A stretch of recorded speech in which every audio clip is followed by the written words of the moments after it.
কাতারের প্রধান তরলীকৃত প্রাকৃতিক গ্যাস এলএনজি প্রক্রিয়াজাতকরণ কেন্দ্র রাস লাফান শিল্পনগরীতে এক ভয়াবহ বিস্ফোরণের ঘটনা ঘটেছে। এতে অন্তত 54 জন আহত এবং আরও 18 জন নিখোঁজ রয়েছে বলে নিশ্চিত করেছে দেশটির কর্তৃপক্ষ।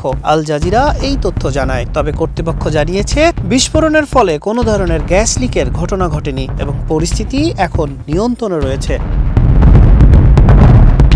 বিশ্বের বৃহত্তম এলএনজি রপ্তানি কেন্দ্র কাতারের রাস লাফান শিল্পনগরী। রাজধানী দোহা থেকে প্রায় 80 কিলোমিটার উত্তরে অবস্থিত এই শিল্পনগরীর বারজান কারখানায় ঘটে এই ভয়াবহ বিস্ফোরণ। বৈশ্বিক এলএনজি সরবরাহের প্রায় 1/5 উৎপাদিত হয় গুরুত্বপূর্ণ এই হাব থেকে। কাতারের স্বরাষ্ট্র মন্ত্রণালয় জানিয়েছে, কারিগরি ত্রুটির কারণেই এই বিস্ফোরণের সূত্রপাত হয়েছে। নিখোঁজ ব্যক্তিদের দ্রুত উদ্ধারের জন্য Qatari international search and rescue group মোতায়েন করা হয়েছে।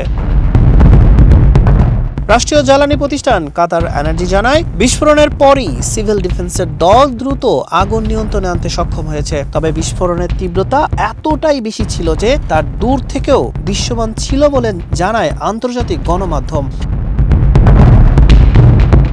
এর আগে গত মার্চ মাসে ইরানের ক্ষেপণাস্ত্র এবং ড্রোন হামলার লক্ষ্যবস্তু হওয়ায় এই শিল্প নগরীটি ব্যাপক ক্ষয়ক্ষতির সম্মুখীন হয়েছিল। এর প্রভাবে ইটালি, বেলজিয়াম, দক্ষিণ কোরিয়া এবং চীনের মতো দেশগুলোতে সাময়িকভাবে বৈশ্বিক গ্যাস সরবরাহ ব্যাহত হয়। নতুন করে এই অভ্যন্তরীণ দুর্ঘটনা বিশ্ব জ্বালানি বাজারে উদ্বেগের সৃষ্টি করেছে।